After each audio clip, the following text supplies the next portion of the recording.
Alô, gente, tudo bem? Professor Cristiano.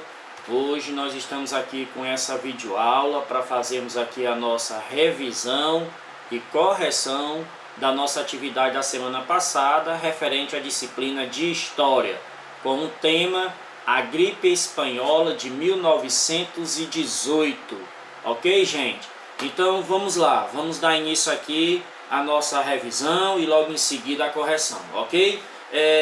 Só para recapitular o que foi passado para vocês na semana passada, que neste ponto da pandemia que houve, na Espanha em 1918, esse vírus ele matou mais de 32 milhões, na verdade foram mais de 32 milhões de casos acumulados e mais de 980 mil mortos em todo o mundo. Parece que o número não chega aos pés, do que hoje nós estamos vivendo. Mas vocês têm que entender que naquela época, como é que eu posso falar? O contingente das pessoas naquela época de viajar de um continente para outro era menor na questão dos transportes naquela época disponíveis para a sociedade, certo? E aí, nessa dificuldade do transporte naquele tempo, facilitou de certa forma o controle dessa pandemia que surgiu no século XX, no início do século XX. Então o que é que acontece? Gente, desculpa, gente, é a vidinha aqui me atrapalhando aqui. Fica aí, vidinha. Aí o que acontece? Vamos nós voltar aqui para nossa aula. Aí, essa pandemia, que ficou conhecida como gripe espanhola, ela teve um impacto menor, De certa forma, houve um impacto menor comparado com o que hoje nós vivemos, Hoje, os continentes estão mais interligados em todos os sentidos, por causa do transporte, as facilidades tecnológicas que hoje nós temos. Então isso ajuda a espalhar com mais facilidade esse coronavírus que nós estamos vivendo hoje, certo? Então, para a gente poder ter uma ideia do que isso aconteceu, eu coloquei para vocês lá uma entrevista da CNN do Brasil, com 3 especialistas na área de infectologia, e aí eles começam a relatar qual foi os equívocos que naquela época a sociedade não tomou e que poderia ter evitado um número menor de mortos. E para você ver que essa cena está se repetindo 90 anos depois. Inclusive, um dos especialistas na entrevista da CNN, que foi o texto que eu mandei para vocês, ele vai dizer que as medidas sanitárias que não foram tomadas, que levou a esse número de mortes, é o mesmo que está acontecendo hoje no século XXI, no início do século XXI. Então, gente, se faz necessário, os lockdowns, o uso de máscara. Inclusive eu mandei para vocês imagens da época de 1918, dessa população que teve que usar essas máscaras, tiveram que tomar as mesmas medidas para poder conter essa questão do espalhamento do vírus referente à gripe espanhola. Tá certo, gente? Então, vamos lá. O que eu posso dizer para vocês, para recapitular aqui a memória de vocês aí do que nós trabalhamos, a humanidade vem encontrando respostas através das dúvidas que surgem ao longo do tempo, referente quando surgem essas epidemias, essas pandemias que a sociedade já enfrentou. E aí tiramos lições para hoje nós tentarmos corrigir o que não foi feito no passado. Infelizmente, muitas das nossas autoridades políticas, elas não estão tomando como exemplo a pandemia da gripe espanhola que aconteceu em 1918. Estão repetindo os mesmos erros que foram praticados por as autoridades passadas. E aí isso está gerando um número de mortos maior. infelizmente. E aí nós, como sociedade, precisamos nos conscientizar que essa pandemia ela tem levado muitas pessoas ao óbito. Para você ter ideia, na gripe de 1918, ela matou 50 a 100 milhões de pessoas até 1919. Porque naquela época a tecnologia, a ciência nessa questão da medicina não era tão avançada como nós temos hoje, não é assim?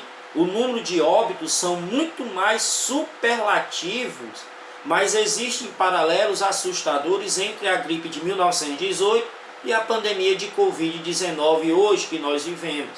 Uma doença com uma gama surpreendente de sintomas para os quais há pouco tratamento. O comportamento humano como um obstáculo à saúde pública e surtos que se espalharam, para citar alguns. Por 102 anos, estudiosos do vírus influenza e especialistas em doenças infecciosas tentaram educar as massas, a população, na esperança de prevenir futuras pandemias, mas que infelizmente não foi possível. Então, baseado nessa pequena revisão do nosso texto que foi enviado a semana passada, vamos logo dar início à correção aqui da nossa atividade, certo? São 2 perguntas, 3 no máximo da nossa atividade de história, tá bom?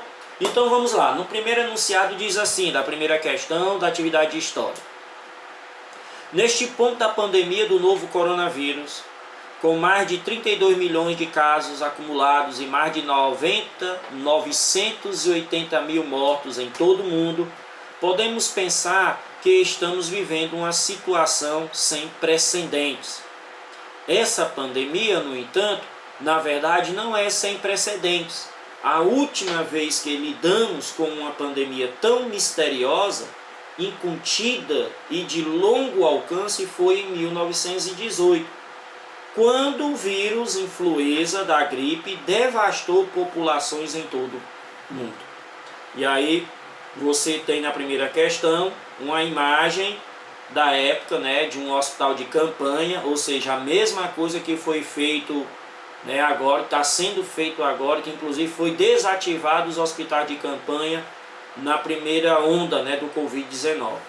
Então, baseado em seus conhecimentos, responda a alternativa incorreta. Então ele quer a alternativa errada, baseado no seu aprendizado sobre a gripe espanhola. O primeiro item diz assim: com a pandemia do Covid-19, as pessoas precisam usar máscara para se proteger e proteger o próximo. Correto, o item A está certo. As pessoas precisam usar máscara. A máscara não é que ela vai resolver o problema, mas é um dos instrumentos, uma das metodologias que a população está utilizando para tentar conter o avanço do vírus, mas que foi comprovado por pesquisas na Inglaterra, inclusive a OMS essa semana já divulgou isso, que a máscara sim, ela evita o contágio e a proliferação do vírus, ok? Então o item A está certo, a gente quer A incorreto, então não marca o item A. Item B: precisamos obedecer às orientações da Secretaria de Saúde do nosso município e do nosso estado, com certeza. As secretarias de saúde, tanto das cidades, dos municípios e do estado, é que tem dado essas recomendações, tem pedido à população que obedeça essas orientações desses especialistas que atuam no combate diretamente no Covid-19. Então o item B está certo, nós não marcamos também o item B. Vamos para o item C. O distanciamento social, o uso de álcool e máscara ajuda a combater o coronavírus. Corretíssimo, o item C está certo. A máscara, o álcool, o distanciamento, evitando aglomeração, tudo isso ajuda a conter o avanço do vírus coronavírus, tá certo, gente? Então, professor, qual é a nossa opção? Se o item A, o item B, o item C está certo, qual é a opção? O item D. certo? O item D é a nossa opção, é a nossa resposta da primeira questão. Vamos só observar se realmente ela está incorreta. Ela diz assim, o item D: a Coronavac e a AstraZeneca são vacinas que estão sendo usadas na população. Beleza, até aqui está certo. Na esperança de combater a Covid-19. Beleza, na esperança de combater o Covid-19, tá ok. Porém, as pessoas idosas, essas vacinas não têm efeito. Porém, as pessoas idosas, essas vacinas não têm efeito. Ela está errada. Como assim? Se as primeiras pessoas que estão sendo vacinadas justamente para diminuir o número de mortos entre as pessoas da terceira idade são os idosos. Como é que a questão diz que a Coronavac e a AstraZeneca não tem poder de auxiliar? É falso, é incorreto. Então, a nossa resposta é o item D. Beleza, gente? Então, vamos agora para a segunda questão. Segunda questão. A gripe de 1918 matou de 50 a 100 milhões de pessoas até 2019, de 1919, certo? Os números de óbitos são muito mais superlativos, né? Mas existem paralelos assustadores entre a gripe de 1918 e a pandemia de Covid-19 de 2020. Uma doença com uma gama surpreendente de sintomas para o mais a pouco tratamento.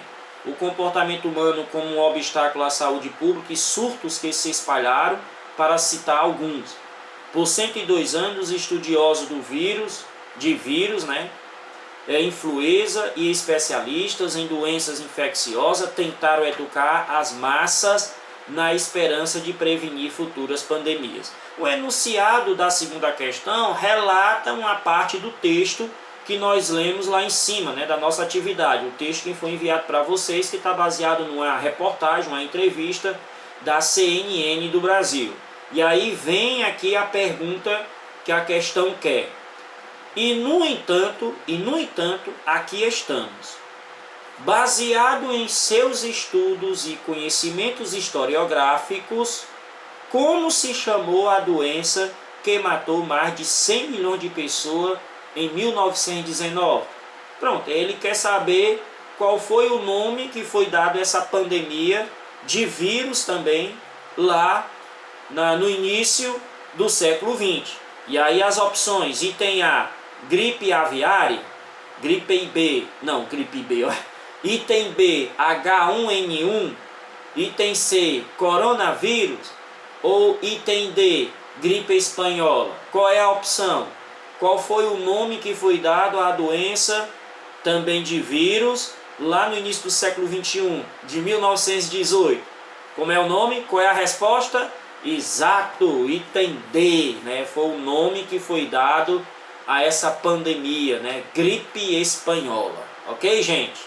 Então vamos para a nossa última questão. Ela diz assim, terceira questão aí, inclusive tem até uma imagem do pessoal usando máscara lá nessa sociedade aí, nessa localidade. A terceira questão diz assim, o enunciado: a influenza de 1918 diminuiu no início de 1919.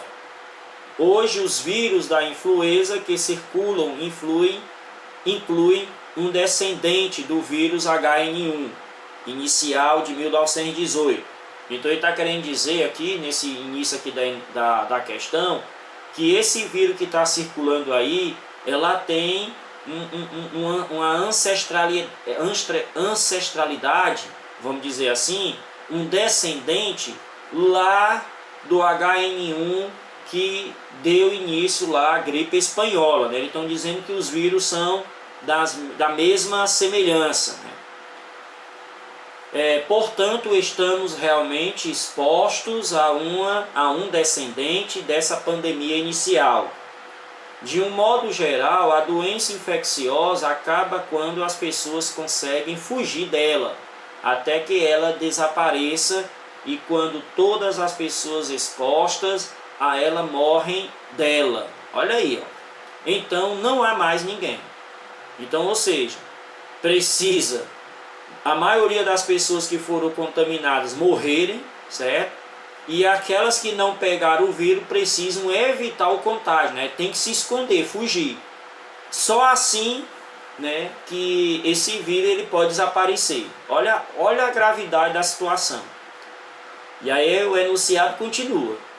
E quando outras pessoas expostas sobrevivem e obtêm imunidade, o que lhe dá alguma proteção, certo? Então, ou seja, aquelas que não morrem ou aquelas que não pegam, tá beleza, né? As que morrem, beleza, morreu, acabou. Infelizmente, essa é a triste realidade. Aqueles que não pegam, conseguem se manter vivos, né? Porque não pegaram, não foram contagiados. E aqueles que sobrevivem, né, da contaminação, elas vão criar imunidade. E essa imunidade vai acabar facilitando o combate a essa pandemia, né? É mais ou menos nesse sentido, né? Que quando você consegue controlar um surto, né, de pandemia como esse que surgiu lá no início do século XX.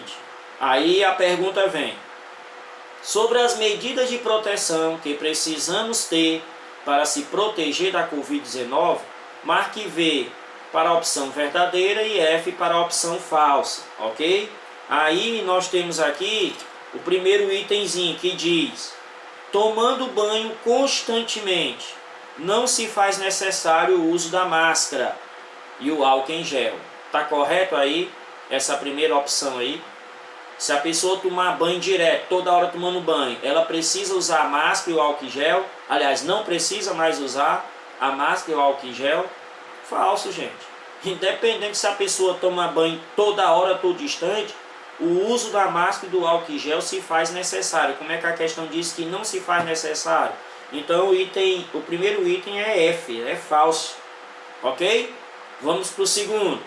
As pessoas, quando mantêm o distanciamento social e o uso da máscara, não precisa lavar as mãos constantemente. Verdadeiro ou mentira aí? Tá certo ou tá errado? Tá errado, gente. Que história é essa? Quer dizer, só porque a pessoa mantém a distância social, ela não precisa usar máscara e nem lavar as mãos? É mentira. Precisa sim. Precisa manter o distanciamento, precisa usar máscara, precisa lavar as mãos constantemente, precisa usar álcool em gel quando for sair, evitar aglomeração. Então, segundo item, também é falso, é F, ok? Vamos para o terceiro. As vacinas Coronavac e a AstraZeneca são vacinas desenvolvidas pelos laboratórios para o combate à pandemia. Sim ou não? Verdadeiro. Onde é que está sendo produzida essas vacinas? Onde foi descoberta essas vacinas? Onde foi feito o início das pesquisas das vacinas? Nos laboratórios de farmacêuticos, certo? Então, terceiro é F, verdadeiro. Então, se você já tem duas negativas e uma verdadeira, se você olhar para as opções aí, qual é a opção? Está parecendo que é a opção A, né? Porque o item B não é, e nem o item C, e nem o item D. Parece que é o item A. Mas vamos confirmar. A quarta opção, o Instituto Butantan, que é o laboratório, né, lá de São Paulo, né, que está produzindo Coronavac. O Instituto Butantan é um laboratório brasileiro que desenvolve vacina contra doenças. Verdadeiro. Então na sequência aqui ficou F, F, V, V. Então qual é a opção? Item A. Beleza, gente? Pronto, morreu aí a correção da nossa atividade. Eu vou passar para vocês a sequência. A primeira questão, a resposta é o item D. A segunda questão, a resposta é item D também. E a terceira questão e última resposta é o item A. Ok, gente? Então, feita a nossa correção da nossa atividade de história e a revisãozinha, concluímos por aqui. Deixo aqui meu abraço para você e até o próximo encontro que nós tivermos, tá bom?